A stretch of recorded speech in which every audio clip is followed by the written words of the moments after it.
Polda Metro Jaya kembali menggelar patroli skala besar untuk menjaga keamanan dan kenyamanan warga di wilayah DKI Jakarta. Patroli melibatkan 300 personel polisi yang menyisir sejumlah kawasan yang dinilai rawan.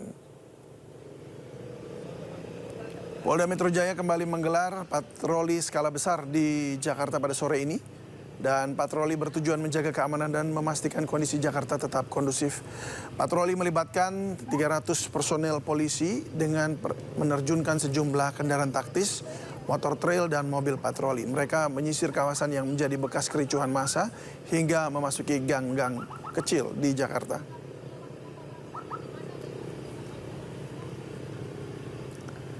Kondisi ibu kota Jakarta hari ini terutama di kawasan sekitar Makobrimob Kuitang hingga Senen kembali normal dan kondusif. Transjakarta sudah beroperasi penuh melayani penumpang meski kondisi halte masih rusak. Pemirsa, beberapa hari pasca demo, salah satu lokasi yang terdampak yaitu di Kuitang ini sudah berangsur kembali kondusif dan terlihat normal, yaitu dari warga yang terus beraktivitas baik dari pengendara motor, pengendara mobil terlihat melaju baik dari jalan Tugutani mengarah ke Senen dan juga Senen ke arah Tugutani. Dan tidak dilakukan adanya penutupan di ruas jalan ini dan terlihat di belakang saya pemirsa untuk beberapa kendaraan terus melaju mengingat memang hari ini sudah diberlakukan kembali beberapa sistem untuk work from office sehingga beberapa warga kembali bekerja ke kantornya. Dan tidak hanya dari jalanan yang bisa kita sorot, yaitu ada juga dari halte Transjakarta yang kembali bisa kita lihat kembali bersih karena memang kemarin sempat dilakukan dari pembersihan baik dari petugas oren, kemudian juga yang dibantu dengan ada beberapa bantuan dari masyarakat, yaitu adalah halte Senen Toyota Rangga. Namun memang hingga saat ini dari TJ sendiri Transjakarta masih belum memberikan informasi kapan bisa beroperasi kembali karena memang untuk saat ini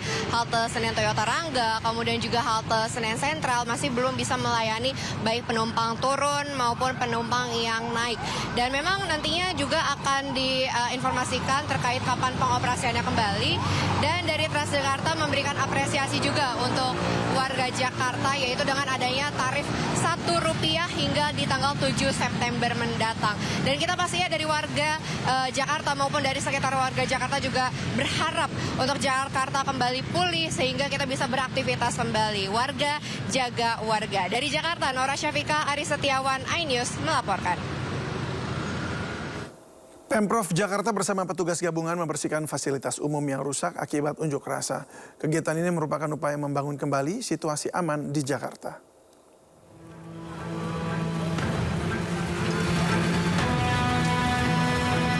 Pemerintah Provinsi Jakarta bersama elemen masyarakat membersihkan dan merevitalisasi halte Transjakarta Senen yang rusak akibat aksi anarkis beberapa hari lalu.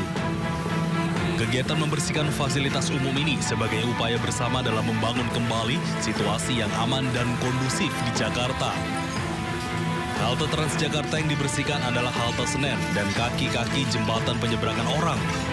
Sebanyak 215 orang dari berbagai lapisan masyarakat berpartisipasi dalam kegiatan ini seperti pengemudi ojol, pelajar hingga pasukan oranye.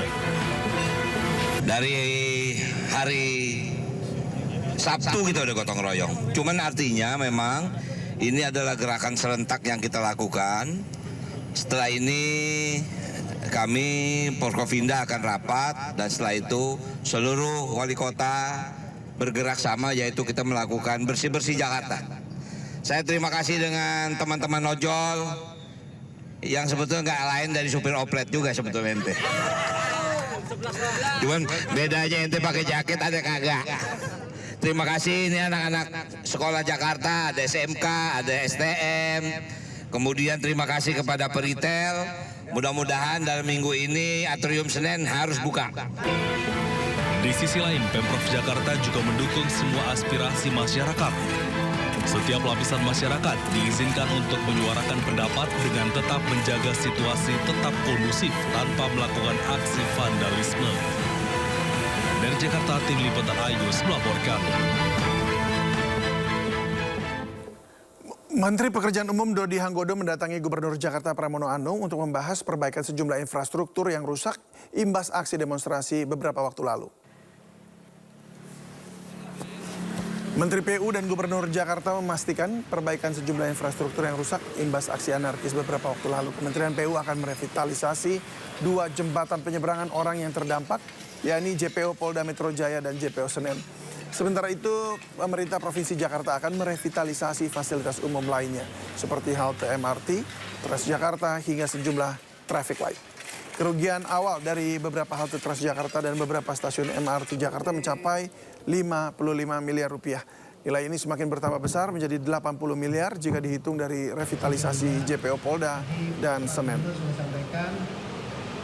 Jumlah kerugiannya 55 M. Ternyata setelah dihitung kembali ada 2 JPO, yaitu di Senen dan juga di depan Polda, yang mengalami kerusakan yang serius dan ternyata baru dihitung oleh Dinas Bina Marga. Setelah kami berkoordinasi dengan Kementerian PU, kami pemerintah Jakarta akan mengerjakan hal yang kemarin yang sudah saya sampaikan, yaitu untuk hal yang berkaitan dengan MRT, kemudian Transjakarta, kemudian Bank Jakarta yang mengalami kerusakan, dan Dinas Perhubungan untuk traffic light dan sebagainya. Dalam kesempatan ini saya juga meminta bantuan kepada Kementerian PU apabila beliau berkenan untuk yang JPO di Senen dan juga JPO di Polda untuk dibantu oleh pemerintah pusat. Halte Transjakarta yang di depan Polda, termasuk lihat JPO-nya, tadi Pak Gubernur sudah sampaikan, yang itu plus yang di Senen nanti itu adalah tanggung jawab kami di PU, tidak ada masalah. Bahkan saya matur ke Pak Gubernur kalau ada yang lain, karena ada arahan Presiden, kita siap juga. Beliau tetap memberikan dua itu. Jadi 2 itu yang kita kerjakan, PU kerjakan, dan kita akan kerjakan dengan cepat. Harapannya fungsional pulang dari 7 hari, gitu ya.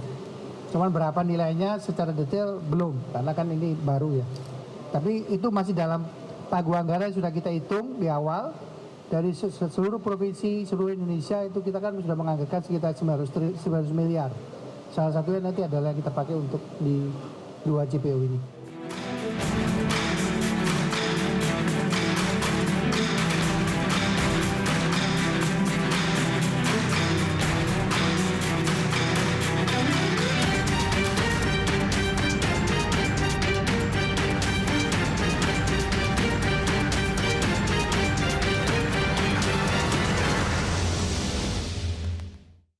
Badan Pusat Statistik kembali menjadi sorotan terkait sikap transparansi publik yang belakangan semakin diragukan. Kalangan ekonom menilai BPS seharusnya memiliki sikap transparan atas data yang dikelolanya, terutama dalam mengkomunikasikan hasil survei untuk menjaga kredibilitas data ekonomi nasional.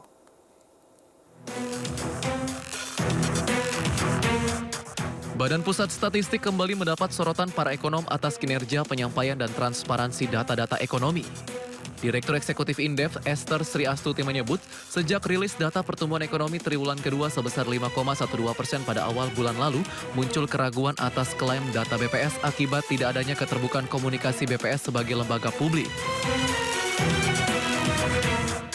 Esther menilai, jika memang terdapat perubahan metode perhitungan atau perubahan skema rilis data, pihak BPS dapat lebih terbuka dan dapat mengkomparasi perubahan tersebut secara fair. Hal tersebut diperlukan demi memastikan data yang disajikan kredibel. Gitu. Nah, saya dengar juga ini ada perubahan metode. Kalau menurut saya, ya kalau transparansi dan komunikasi publik yang baik gitu ya. Kalau ada perubahan metode ya dikemukakan. Namun di sisi lain, kalau ada perubahan metode kan harusnya apple to apple ya. Kalau tahun lalu menggunakan metode A, maka di sini tahun sekarang ya harus menggunakan metode B gitu. Jadi biar apple to apple. Sementara Direktur Eksekutif KOR Indonesia Muhammad Faisal menyatakan, transparansi data dari BPS akan membuat data ekonomi nasional lebih kredibel. Sebab data ekonomi yang secara resmi dikeluarkan oleh negara merupakan data yang seharusnya dipastikan valid dan terjaga karena akan dipakai sebagai rujukan kebijakan pemerintah maupun swasta. Nah, ini sangat menarik memang untuk melihat bagaimana reliabilitas dan kredibilitas dari lembaga statistik seperti BPS ya, karena tentu saja objektivitas dan kredibilitas ini dari lembaga ini itu menjadi acuan bukan hanya oleh masyarakat tapi juga pelaku usaha, termasuk juga menjadi acuan bagi pemerintah untuk mengeluarkan kebijakan-kebijakan yang tepat tentu saja. Sebelumnya data pertumbuhan ekonomi pada kuartal 2 sebesar 5,12% dipertanyakan banyak pihak. Data tersebut dianggap tidak sesuai dengan kondisi di lapangan. Sebelumnya dalam rapat kerja dengan Komisi 10 DPR RI beberapa waktu lalu, Kepala BPS Amalia Adininggar Widyasanti membantah anggapan banyak pihak yang menuding adanya manipulasi laporan data pertumbuhan ekonomi pada kuartal 2 2025.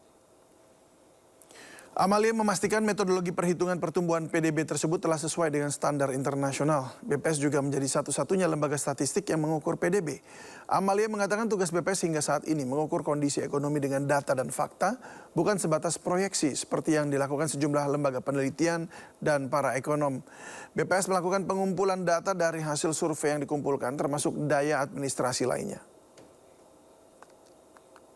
BPS tugasnya adalah mengukur dengan data dan fakta.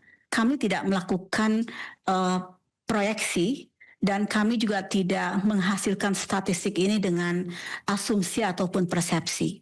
Kami adalah satu-satunya lembaga statistik resmi negara yang menghasilkan PDB dengan cara mengukur dan mengumpulkan melalui 1058 variabel yang kami gunakan.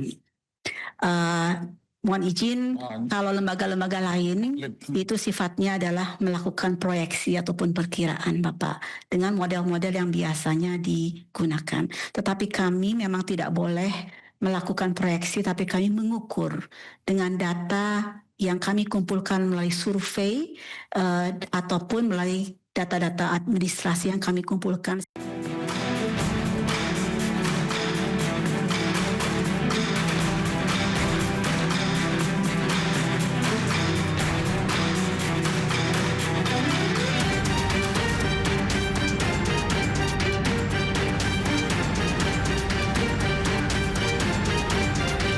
Ayah mertua diplomat muda Arya Daru Pangayunan, Bayu Swasta Darmesta, akhirnya buka suara terkait kematian menantunya dan mertua ungkap Arya Daru Pangayunan telah mempersiapkan segala hal terkait keberangkatannya bersama keluarga menuju Finlandia. Hal ini pula yang memperkuat keyakinan mertua yang tidak percaya jika menantunya meninggal akibat bunuh diri dan pasti melibatkan pihak lain. Keriangan ini juga terjadi menjelang keberangkatan dia itu. Oke. Semua keluarga disiapkan, ya, anak-anak, istri sudah dicarikan apartemen. Oke. Nah, kemudian apartemennya kurang perlengkapan, sudah dibelikan dari sini. Oke. Lalu anak-anak sudah dicarikan besok sekolahnya di sini, di sini. Dia sudah mempersiapkan itu. Semua untuk di Finlandia disiapkan ya. Oke. Jadi orang tua, sini orang tua. Sana pun ikut disiapkan besok sewaktu-waktu untuk berkunjung ke sana. Nah, itu kan gambaran seorang yang sangat exciting. Betul. Exciting, optimistik, dan penuh harapan ke depan. Begitu. Berarti artinya, maaf Bapak, sekali lagi kami bukan bermaksud mengungkit yang sudah ada, tapi yang kami dengar adalah kita saat itu kan menunjukkan adanya semacam kayak mungkin, apa istilahnya, kepanikan atau ketidakmampuan menahan emosi yang menjadi penyebab dari kematiannya almarhum. Artinya apa ya kalau bahasa psikolog ya, mungkin berbedalah dengan yang Bapak sampaikan tadi. Ini kondisi si almarhum ini kondisi lagi bahagia, lagi mau ke sana itu. Jadi berseberangan dengan apa yang dengan saya dengar dari waktu keterangan di Polda sih gitu. Kalau Bapak ada cerita ya, dengan yang saya dengar berbeda. Bapak juga anggap berbeda nggak? Sangat berbeda. Sangat berbeda ya. Berlawanan sekali. Ya enggak mungkin, ya mungkin. Yang saya tahu, kejadian-kejadian yang memaksa dirinya pergi selamanya, itu mesti kalau nggak stres, depresi. Ini kan tidak. Nah, lagi seneng ya. Seneng. Dan yang saya diberitahu oleh seorang psikolog klinis, itu. Seseorang yang akan mengakhiri dirinya itu pasti melakukan sesuatu yang sangat cepat, secepat mungkin. Tidak mungkin pelan-pelan, ini tidak mungkin, mesti secepat mungkin. Nah, yang secepat mungkin itu apa? Bisa terjun dari lantai atas, bisa gantung diri, ya, dan sebagainya. Jadi sebetulnya fakta ini sudah membantah. Fakta itu sudah membantah, ya, bahwa di situ pasti ada campur tangan orang lain.